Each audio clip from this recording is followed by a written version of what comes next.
Good morning, everybody. Pastor Joshua coming to you once again for a friendly fireside chat. So let's get into it. What do we have going on in the life of our church?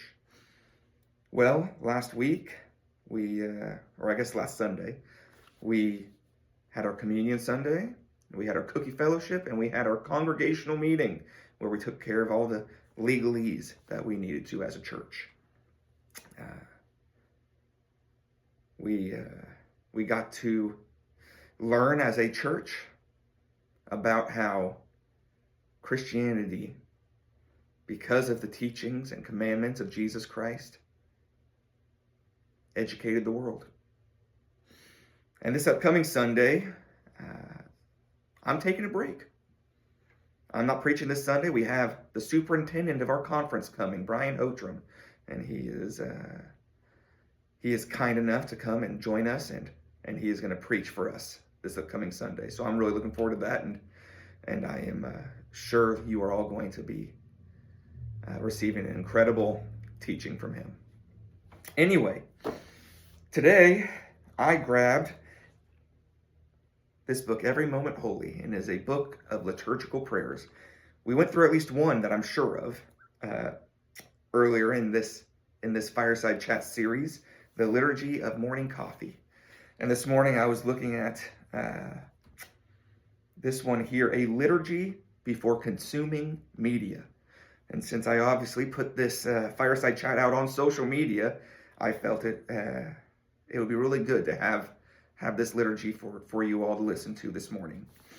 Now, it's a very long one, so I actually just went through and picked a few sections that I felt most spoke to me. So if you all join me here in this liturgy before consuming media.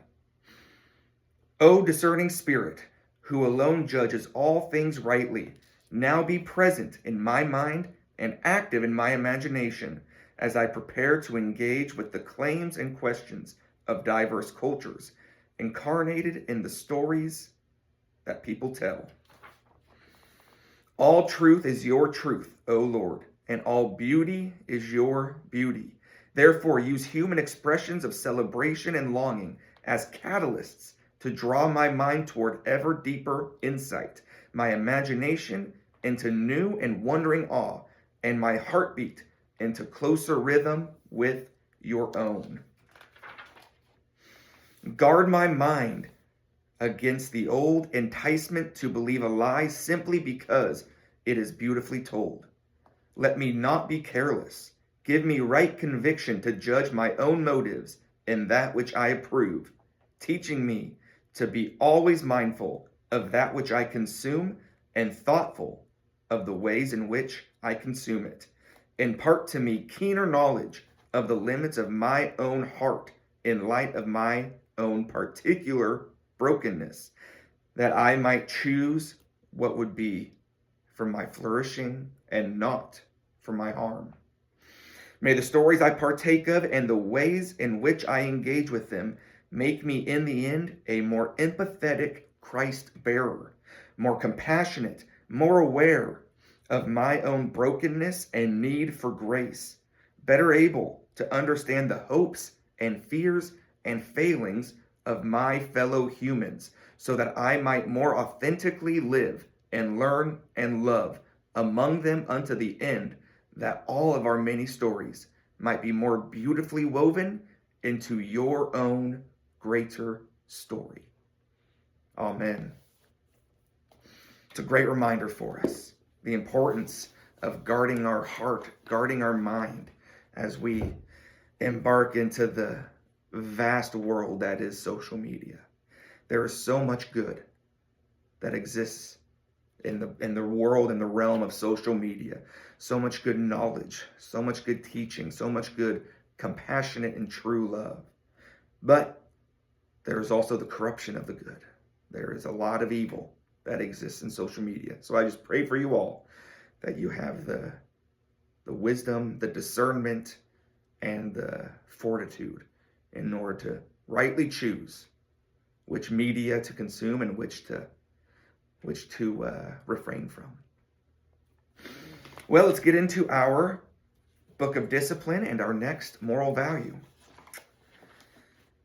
We read our preface. The following spiritual and moral values reflect this one desire to be like Christ. What follows is what the evangelical church today believes are essential values to live and reflect the holiness of Jesus Christ in our world.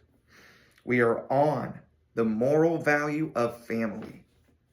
And I got to celebrate with my family yesterday. My wife had her birthday, so she asked that we just stay home and have a relaxing day.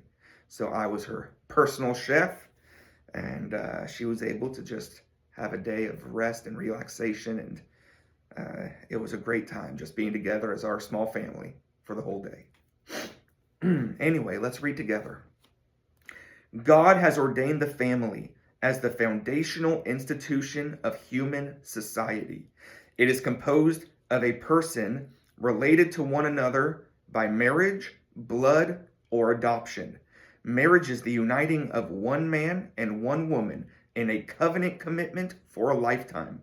It is God's unique gift to reveal the union of Christ and his church, and to provide a framework for intimate companionship, a channel for sexual expression, and the means for procreation of the human race.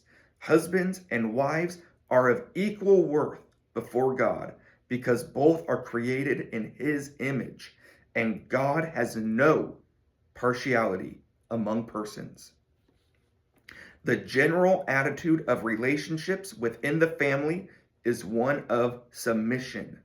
Wives are to submit themselves to their husband as to the Lord, and husbands are to give themselves to their wives in the same way that Christ gave himself up in love for the church. This spirit of mutual submission should permeate the home so that none of its members insist on his or her rights, but rather subject themselves to one another in love. The husband has a God-given responsibility to provide for, protect, and lead his family. The wife has a God-given responsibility to respect her husband and to serve as his helper in managing the home and nurturing the children.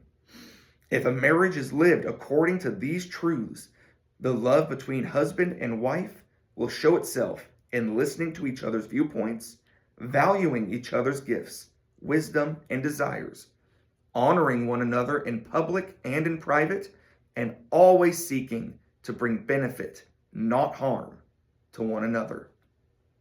Children, from the moment of conception, are a blessing and heritage from the Lord.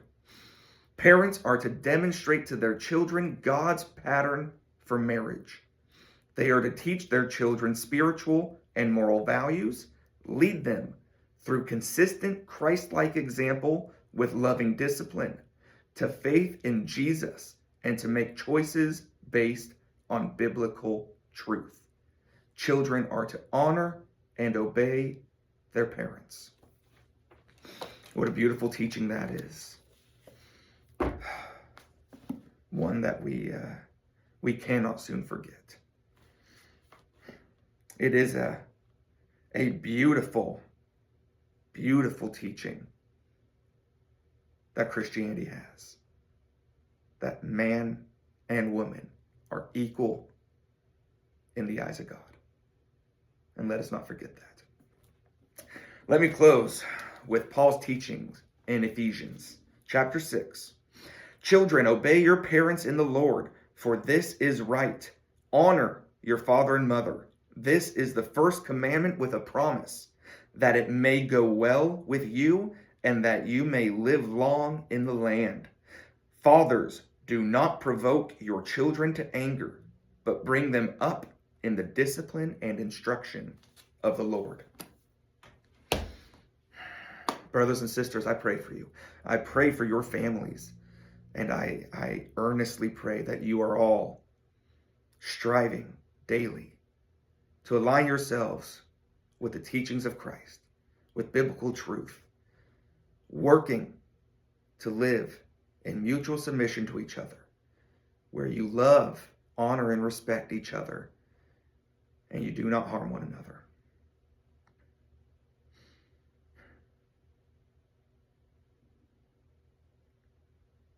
Families are a tremendous, tremendous opportunity to share and teach and express the goodness of God in the world.